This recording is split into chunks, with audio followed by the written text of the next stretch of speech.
Chaque jour, Charles et Carole vous présentent la leçon de l'école du sabbat.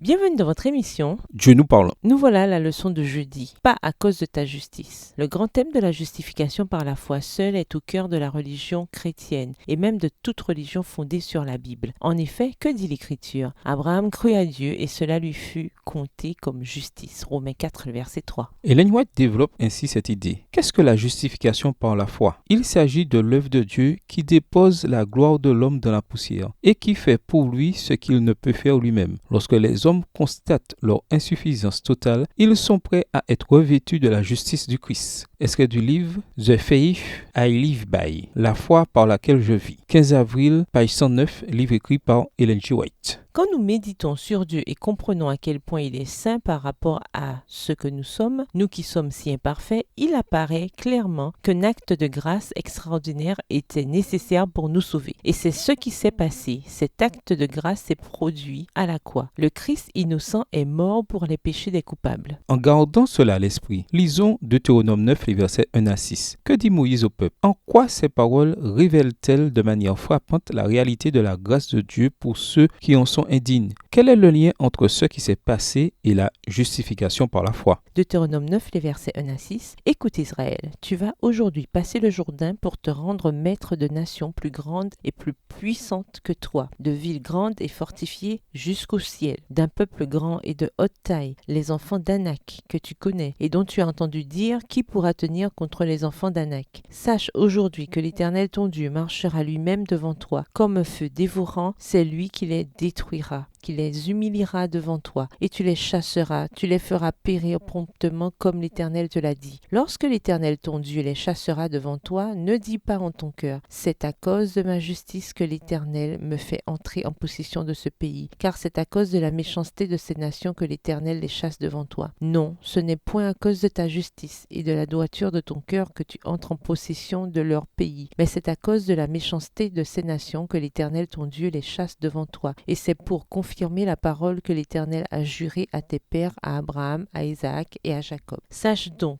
que ce n'est point à cause de ta justice que l'Éternel ton Dieu te donne ce bon pays pour que tu le possèdes, car tu es un peuple au cou roide. Si l'on devait résumer l'enseignement de Paul concernant l'Évangile, on pourrait peut-être le faire en citant le verset 5 de Deutéronome 9. Non, ce n'est pas à cause de notre justice et de la droiture de notre cœur que Dieu nous sauve. Au contraire, il le fait en raison des promesses de la bonne nouvelle éternelle. Apocalypse 14, verset 6. Une promesse qui nous a été donnée, non pas selon nos œuvres, mais selon son propre projet, selon la grâce qui nous a été accordée en Jésus-Christ avant les temps éternels. De Timothée 1, verset 9. Voir aussi Tite 1, verset 2. Si la promesse nous a été donnée avant les temps éternels, elle ne peut dépendre de nos œuvres puisque nous n'existions alors pas encore et n'avions donc aucune œuvre à notre actif. En bref, malgré nos fautes, nos défauts, notre cou roide, le Seigneur accomplit cette œuvre merveilleuse pour nous et en nous. Par conséquent, il nous demande de lui obéir et d'obéir à ses lois. La promesse nous a été faite et a été tenue. Ainsi, même si elles étaient bonnes, ce qui n'est pas le cas, nos œuvres et notre obéissance ne pourraient nous sauver. Au contraire, nous les accomplissons parce que nous sommes sauvés. Le Seigneur nous a sauvés par sa grâce. Maintenant, avec sa loi écrite dans notre cœur et son esprit qui nous donne de la force, allons de l'avant et obéissons à sa loi. Au revoir. Et à demain si Dieu veut. Dieu nous parle. Chaque jour, Charles et Carole vous présentent la leçon de l'école du sabbat.